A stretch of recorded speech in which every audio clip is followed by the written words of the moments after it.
रात को डिटेक्टिव जे आराम से अपने घर पर सो रहा था, पर अचानक से उसका फोन बजना शुरू हो जाता है। डिटेक्टिव जे फोन उठाता है तो कोई आदमी उसे बताता है, सर यहाँ पर एक पब्लिक बस में एक आदमी का खून हो गया है, आप जल्दी से आ जाइए सर। गांधी। हेलो हेलो, पूरा एड्रेस बताओ। हेलो। फोन कट चुका था और डिटेक्टिव जे ने कॉल दोबारा लगाने की कोशिश की तो फोन स्विच ऑफ बता रहा था। अब डिटेक्टिव जे को पता था कि एक बस में खून हो चुका है, पर कहाँ हुआ वो उसे नहीं पता। बस गांधी नाम की कोई जगह है, इतना पता था।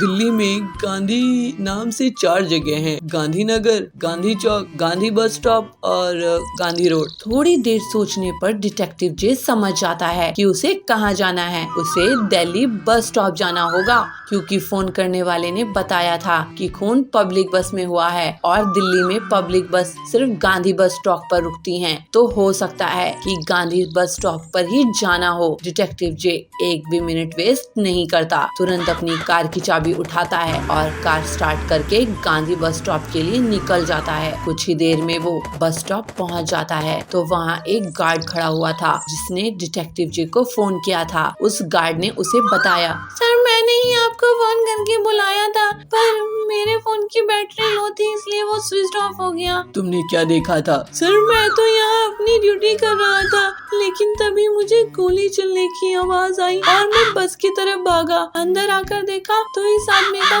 खून हो चुका था। सर इसके पास एक बैग भी था, पर तभी अचानक से मेरे सर पर किसी ने पीछे से डंडा मार दिया और मैं बेहोश हो गया, और वो जो भी था वो अपने साथ बैग भी ले गया। सर ठीक है, मैं यहाँ पहले देखता हूँ, यहाँ कुछ न कुछ जरूर मिलेगा। गार्ड वहाँ से चला जाता है। तभी डिटेक्टिव जे को फिर किसी गोली चलने की आवाज आती है। डिटेक्टिव जे बाहर जाकर देखता है तो गार्ड गायब हो गया था और सामने 3 घर थे। डिटेक्टिव जे को समझ नहीं आ रहा था कि किस घर में जाना है, क्योंकि घर की तरफ पैरों के निशान जा रहे थे। डिटेक्टिव जे ने ध्यान से देखा तो वो समझ गया कि वो गार्ड और आदमी किस घर में गए होंगे। डिटेक्टिव जे ने ध्यान से देखा, एक घर की तरफ पैरों के निशान के साथ साथ किसी के घसीटने के भी निशान थे। हो सकता है ये वही आदमी के पैरों के निशान हो जिसने उस आदमी का खून किया हो और गार्ड के सर पर डंडा मारा था। अब उसी ने गार्ड पर गोली चलाई हो और उसे घसीट के इस घर के अंदर ले गया हो। मुझे अंदर जाकर देखना चाहिए।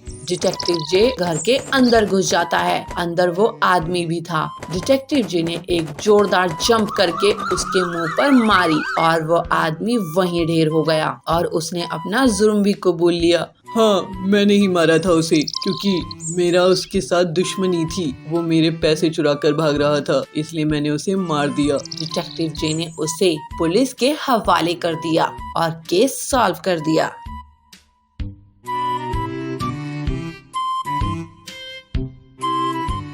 नंदन वन में पीलू चिड़िया अपने पति बबलू के साथ रहा करती थी। वे लोग बहुत अमीर नहीं थे, लेकिन फिर भी वो अच्छा खासा जीवन बिता रहे थे। बबलू एक दुकान में सेल्समैन का काम करता था। उसे इतनी आमदनी हो जाती थी कि जिससे वो लोग हंसी खुशी रह रहे थे। कुछ समय बाद उनको एक बच्ची होती है। जी, हमें अब बच्ची हो गई है, अब आपको थोड़ी अपनी आमदनी बढ़ाने की ज़रूरत पड़ेगी, क्योंकि अब हमें इसका भी ख्याल रखना पड़ेगा और इसे अच्छा जीवन देना होगा। हाँ हाँ पीलू, क्यों नहीं, मैं और मेहनत करूँगा और सेल्स करूँगा, मुझे और कमीशन मिलेगा, जिससे हम अपने बच्चे को अच्छे से पालेंगे और पोसेंगे और अच्छी शिक्षा देंगे। इस तरह से दोनों पति पत्नी अपने बच्चे का बहुत ख्याल रखते थे। एक दिन बबलू जिस दुकान में काम कर रहा था, वहाँ के मालिक को बहुत बड़ा नुकसान होता है और वो अचानक से अपनी दुकान बंद कर देता है। बबलू बहुत दुखी होकर घर आता है। पीलू, मेरी नौकरी चली गई है। पीलू उसे हिम्मत दिलाते हुए कहती है, ज्यादा फिक्र मत करिए जी, आपको जल्द ही कोई न कोई नौकरी मिल ही जाएगी, आप अपने काम में इतने अच्छे थे। बबलू रोज रोज नई नौकरी की तलाश कर रहा था, लेकिन उसे कोई भी सेल्समैन का जॉब नहीं दे रहा था। ऐसे करते करते 6 महीने बीत जाते हैं। जी, आपको 6 महीने हो गए काम ढूंढते हुए। हमारी जिम्मेदारी बढ़ती जा रही है। घर की जितनी भी जमा पूंजी थी वो सब खर्च हो गई है। अब बच्ची भी बड़ी हो रही है। पीलू, मैं क्या बताऊं, मैं तो लोगों के घर चौकीदार बनने को भी तैयार हूं। लेकिन कोई मुझे काम दे ही नहीं रहा है। ऐसा करते करते और कुछ दिन बीत जाते हैं। बबलू बहुत परेशान रहता है। तभी उसको उसका एक पुराना दोस्त बाजार में मिलता है। अरे बबलू तू, अरे हरिया तू। वो बबलू को दुखी देखकर उससे पूछता है, अरे बबलू तू इतना उदास क्यों दिख रहा है, और तू तो कमजोर भी हो गया है, क्या खाने पीने को नहीं मिलता है क्या? अरे भाई क्या बताऊं, मैं इतने दिनों से काम ढूंढ रहा हूँ, पर मुझे कोई चौकीदार की भी नौकरी नहीं दे रहा है।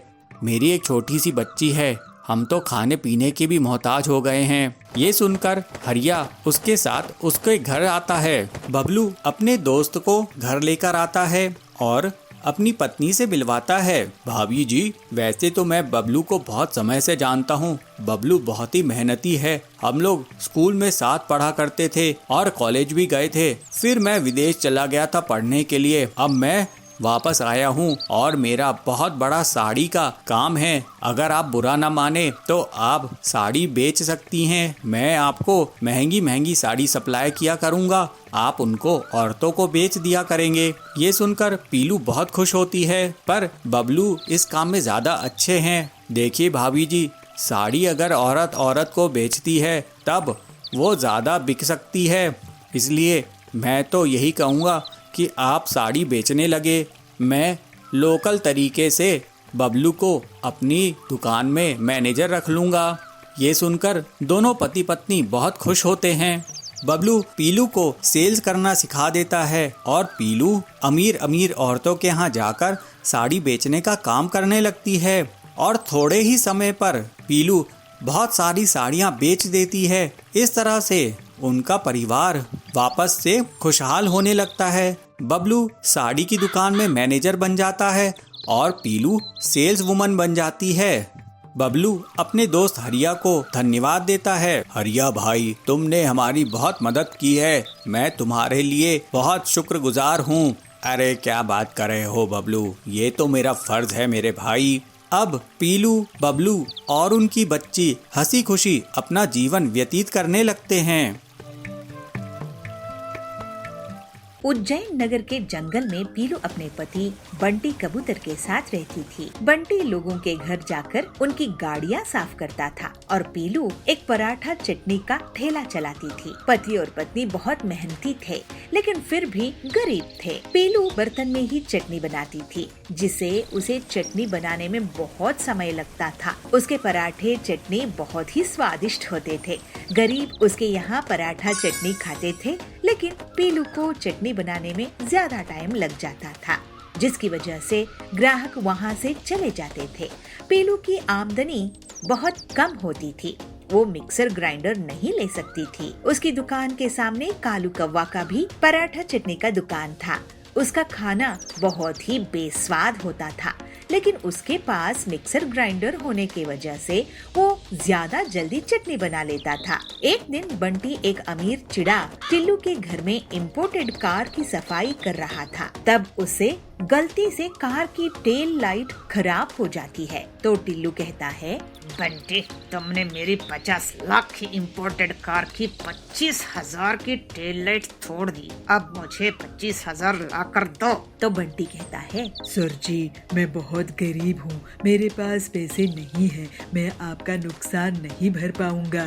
तो टिल्लू कहता है, मैं कुछ नहीं जानता, तुमने मेरा नुकसान किया है, मुझे मेरी नुकसान की भरपाई करके दो, नहीं तो मैं तुम्हारी सरपंच जाबाद से शिकायत करूंगा, वो तुम्हें जंगल से निकाल देंगे। दुखी होकर बंटी अपने घर आता है और पूरी बात पीलू से कहता है। तो पीलू कहती है, ये तो बहुत बड़ी मुसीबत आ गई है, इतने पैसे हम कहाँ से लेकर आएंगे? बड़ी मुश्किल से तो मेरी दुकान चलती है, इतनी तकलीफ से घर का खर्च निकलता है, किराया भरना भी मुश्किल हो जाता है, हर दिन जैसे तैसे निकालना पड़ रहा है, और नुकसान की भरपाई करना कितनी बड़ी मुसीबत है। मुझे तो बहुत डर लग रहा है, जाबाद जी तक बात पहुंच गई तो हमें तो एक जंगल छोड़ना पड़ेगा।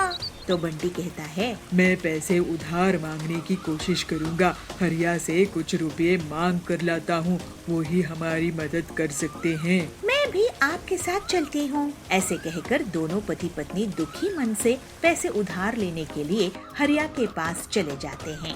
बंटी कहता है, हरिया, बहुत बड़ा नुकसान हुआ है। टिल्लू सर को 25,000 रुपए हमें देने पड़ेंगे। अगर हमने पैसे वापस नहीं किए तो हमारे ऊपर बहुत बड़ी मुसीबत आ जाएगी। अब तुम ही कुछ करो। तो हरिया कहता है, क्या बात कर रहे हो बबलू भाई, ऐसे कैसे हो गया? आखिर काम में ऐसा होता ही रहता है ना। तो पीलू कहती है, हरिया भैया, हमारा काम ही तो नहीं चलता है ना, सिर्फ नुकसान ही होता रहता है। तो बंटी बोलता है, हाँ हरिया, बहुत मुश्किलें हैं भाई। तो हरिया कहता है, बंटी भाई, मैं तो अनजान लोगों की मदद कर देता हूँ, तुम तो घर के हो भाई, आप लोग घबराओ मत। पीलू भाभी, मैं मदद जरूर करूँगा।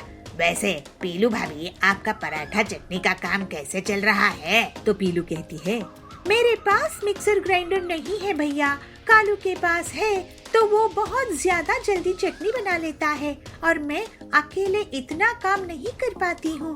इसी वजह से कम आमदनी होती है और इतने पैसे नहीं है कि मिक्सर ग्राइंडर खरीद सकूं। तो हरिया कहता है, भाभी, मैं तो मैकेनिक हूँ, मैं आपके लिए मिक्सर ग्राइंडर की मशीन तैयार कर दूंगा जिससे आपका बहुत मुनाफा होगा। हाँ, वो मशीन बांस की होगी तो आपके लिए बढ़िया रहेगा।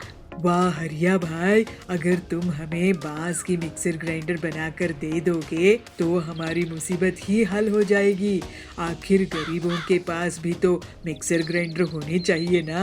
फिर अगले ही दिन हरिया पीलू के लिए बांस का मिक्सर ग्राइंडर मशीन बनाकर तैयार कर देता है और बंटी को थोड़े पैसे भी दे देता है। बंटी टिल्लू का आधा नुकसान चुका देता है। फिर बंटी और पीलू दोनों मिलजुल कर पराठा चटनी बनाने लगते हैं। तो उनकी दुकान में बबली आती है। अरे वाह पीलू, तुम्हारे हाथ के पराठे चटनी का मजा ही कुछ और है। हाँ, ऐसा नायाब बांस का मिक्सर ग्राइंडर तो मैंने पहले कभी नहीं देखा। तो पीलू कहती है, बबली मैडम जी, आपकी तारीफ का शुक्रिया। मैडम, आप अपने ऑफिस में मेरी दुकान के बारे में सबको बताइएगा। क्या मैं आपको 50% डिस्काउंट दे दूंगी इसके बदले में। अब मैं बांस के मिक्सर ग्राइंडर से और तेजी से काम कर सकती हूँ। तो कालू कहता है, अरे बबली मैडम, आप तो मेरी दुकान में खाती थी, अब पीलू की दुकान में चली गई। तो बबली कहती है, माफ करना कालू भाई, तुम्हारा खाना बहुत बेस्वाद होता है, मजबूरी में तुम्हारे यहाँ आना पड़ता था। अब तुम कोई और काम शुरू कर लो। तो कालू कहता है, हे भगवान, सही में मेरा बेस्वाद खाना कोई नहीं खाएगा। मुझे पता था कि मैं एकदम गंदा खाना बनाता हूँ, लेकिन अब तो पीलू के पास बांस का मिक्सर ग्राइंडर है, मैं कुछ और काम शुरू कर देता हूँ। पीलू की समझदारी के कारण उसकी दुकान और तेजी से चलने लगती है। अब तो लोगों की खाने के लिए भीड़ लग जाती है। बंटी टिल्लू का उधार चुका देता है। ऐसे ही एक दिन, हरिया भाई, मैं तो कहता हूँ कि हम दोनों बांस की मिक्सर ग्राइंडर बनाकर बेचना शुरू कर देते हैं, गरीब बहुत खरीदेंगे। आइडिया अच्छा है। फिर हरिया और बंटी बांस के मिक्सर ग्राइंडर बनाने लगते हैं और उन्हें कम दामों में बेचने लगते हैं। लेकिन पूरे जंगल में पीलू के जैसी चटनी कोई नहीं बना सकता था। उसके बाद से हरिया, बंटी और पीलू की अपने अपने काम से बहुत अच्छी कमाई होने लगती है